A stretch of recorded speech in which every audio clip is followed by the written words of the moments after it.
5.856 billion berries, the highest bounty in history. Not for the Pirate King, not for a Yonko, but for a man who was once executed. Portgas D Ace is alive. And today, I'll show you how the world fell apart when he returned. Marineford burned. Luffy reached the platform. Chains broke. Ace was free. But fate didn't change. Edward Newgate still stood alone, still fought, still smiled, and still died. The sea itself shook. Then, darkness spread across the battlefield. Marshal D. Teach arrived. Too early, too confident. But red lightning split the sky. Shanks stepped forward. Blackbeard smirked. But this time, he retreated. No second fruit, no stolen power. The future changed. Shanks ended the war. The battlefield fell silent. The world believed Ace died that day. They were wrong. Very wrong. Smoke covered the sea.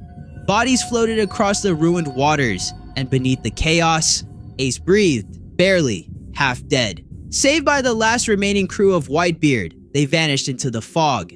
While Luffy trained under Rayleigh, another training began. Much darker. Much more violent.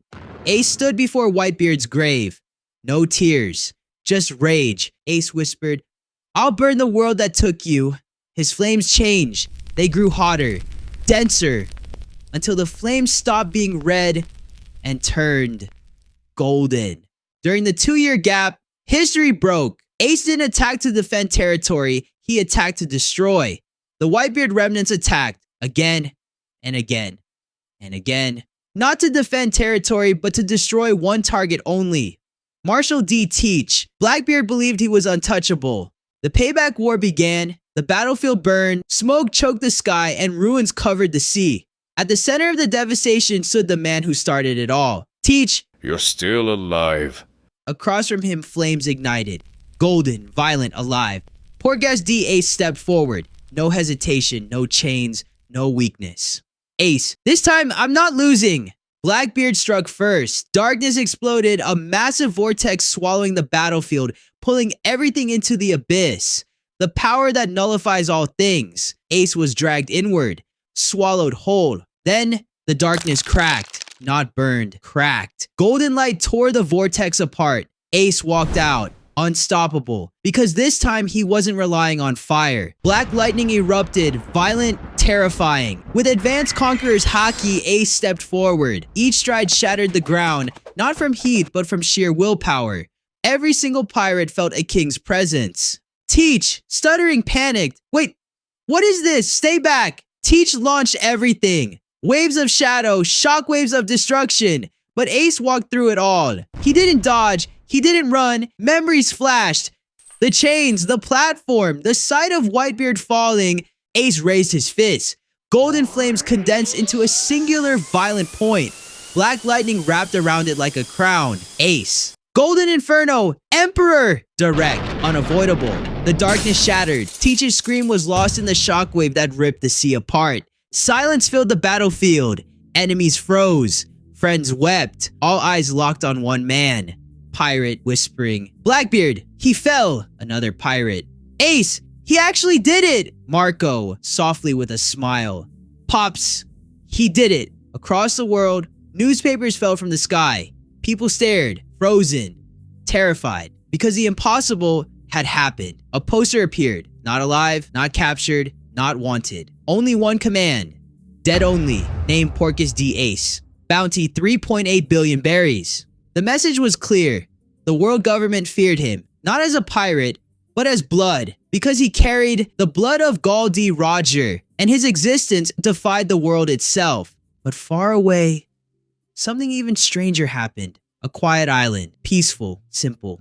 A young man helped rebuild homes, carried supplies, saved lives, unknown to the world. A small girl approached him, holding a fruit, the biggest one she could find, her treasure, her thanks. He smiled, accepted it, and bit. Without thinking, without knowing, without hesitation. The ground cracked, the air trembled, shockwaves burst outward, villages shook, mountains trembled. Because that fruit wasn't normal. It was Whitebeard's devil fruit, respawned far away after his death, and the man who ate it was Sabo, completely by accident. He looked at the destruction around him, then at his own fists, still trembling, still cracking the air itself. He didn't know what happened. He didn't know what he ate. But deep inside, he felt it. A force. Heavy, ancient, unstoppable. Footsteps echoed behind him. Slow, heavy, burning. Flames flickered in the distance. Golden flames. Not red, not normal. Something far stronger. Sabo turned and froze. His heart skipped. His breath stopped. Because walking through the smoke was someone he thought he lost forever. Portgas D Ace stood before him. Alive, scarred, stronger, radiating power, silence. Then Sabo spoke. Ace? Ace smiled. And in the next second, they collided. Fists hitting shoulders, arms wrapping tight. Brothers reunited after death itself failed to separate them. Ace stared at Sabo, eyes narrowing, realization hitting. That power! You ate it, didn't you? Sabo blinked, still confused, still unaware. Ace laughed, but also emotional because he knew exactly what fruit that was. Whitebeard's power now lived inside his brother. But the reunion didn't last long because Sabo wasn't here by accident. He was on a mission, a dangerous one, given by the Revolutionary Army, but history still moved forward. Kingdom of Dressrosa burned under lies. Strings controlled everything, memories, people, freedom. Even in this new timeline, the Straw Hats arrived led by Monkey D. Luffy, unaware that fate was about to reunite brothers once again. Inside the Kurita Coliseum, something heavier, something familiar. Luffy froze, heart pounding, eyes wide, because standing before him was someone he thought he lost forever. Sabo, alive, smiling, silence, just one breath, one moment, one realization. Then Luffy screamed, Sabo! They crashed into each other, arms locked tight. No hesitation, no distance, no doubt. Two brothers each reunited. Luffy laughed, then cried, then laughed again. Luffy, you're alive! Sabo, of course I am. But the battlefield was calling and a monster had arrived. Gravity twisted the sky. The ground lifted, buildings shattered. Admiral Fujitora stepped forward, silent and terrifying. But Sabo didn't flinch. Instead, he stepped forward. Gravity slammed down, but Sabo punched upward. One strike. The gravity shattered like glass. Shockwaves ripped across Dressrosa. Mountains cracked. The sky itself trembled. Even Fujitora paused. For the first time, he was overpowered.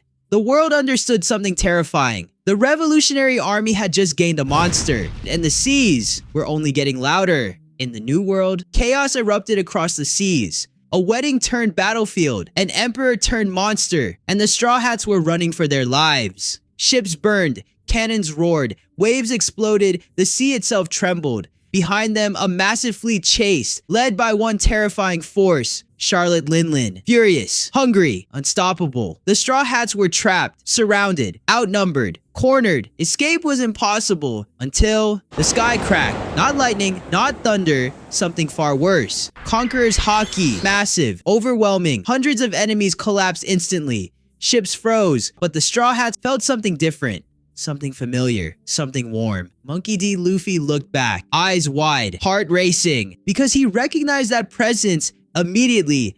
Far on the horizon, a single ship burned gold. Flames danced across the mast, and standing at the front was someone he never expected to see again. Ace, watching silently, protecting from afar. Far away, the land of Wano was already drowning in war. Smoke filled the sky. Swords clashed, dragons roared, and above it all, two emperors ruled the battlefield, Kaido and Charlotte Linlin, together unstoppable. Meanwhile, far beyond Wano's borders, a ship burned across the sea, not sinking, not damaged, burning by choice. Golden flames wrapped around its sails, like a moving sun. Inside Onigashima, chains shattered, walls cracked, explosions echoed, and standing alone was someone who had waited years for freedom. Yamato, breathing heavily, heart racing, still fighting, still resisting, still believing. Then, fire appeared. Warm, familiar, impossible. Yamato froze, eyes widening, hands trembling. Because walking through the flames was the man she wished to sail with. The man who promised freedom, Ace, alive, standing before her. For a moment, the battlefield disappeared.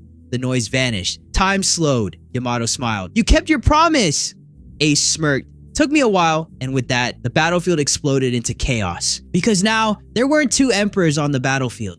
There were three. Ace enters the war. Lightning split the sky. Thunder roared. Fire erupted. Monkey D. Luffy looked up, breathing heavily. Body broken. Still standing. Still fighting. Then, he felt it. that presence, that warmth, that fire. His eyes widened, heart pounded, voice shaking. Ace! Golden flames exploded across the battlefield. Enemies burned, weapons melted, walls collapsed. Ace landed directly beside Luffy. Silence, just for a moment, just long enough. Two brothers stood side by side, alive, together. Sorry I'm late. Luffy grinned. You're just in time. Charlotte Linlin descended like a vengeful god. Napoleon sliced through the atmosphere. Hera's lightning scorched the earth. Prometheus's fire swallowed the horizon. Smoke, dust, absolute silence. And then a voice, not screaming, not gasping, just cold. Is that all? Ace walks out, unburned, unmoved, unbothered. This isn't the boy who died at Marineford. This is something else. Big Mom doesn't just laugh, she roars. Finally, a prey worth the hunt. She coats Napoleon in the black lightning of the Supreme King. The sky splits before they even touch. Blade versus flame. Emperor versus emperor. The clouds are torn to shreds. The air itself cracks in half. The message is sent across the Grand Line. The sky has split. The new king is here. Golden flames bleed across the battlefield. This isn't fire. It's absolute heat. The ground turns to liquid. Stone vaporizes. Prometheus, a living sun, doesn't roar. He screams. He screams in fear. In a single heartbeat, the sun is swallowed, consumed, erased. Ace has surpassed the limits of the fruit. Big Mom is desperate. She coats her entire being in haki, a fortress of black lightning, the strongest defense in the world. This ends now. Ace condenses the golden flames into a single point, a fist of blinding violent star matter. He doesn't just punch her. He erases the concept of her defense. The island cracks in two. The ocean is pushed back for miles. Mountains collapse into the sea. Big Mom is launched through stone, through steel, through the very crust of the earth. Defeated, unconscious, buried in the molten grave of her own hubris. The silence is terrifying. On the balcony, Kaido watches, his grip tightening on his mace. He smirks, but his eyes are cold. So, Whitebeard's brat finally became a monster. The battlefield stands frozen.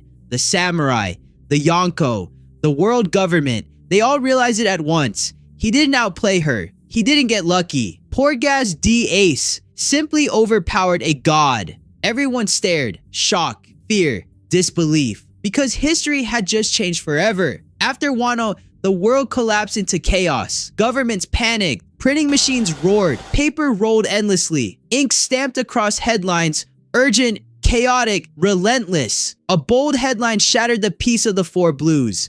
The balance of the sea has changed. Across the world, people gathered. Pirates stopped mid-clash. Marines froze. Kings read in a state of absolute shock. Because today, the world government made it official. The new four emperors of the sea. The first poster slammed onto the table, the name Buggy.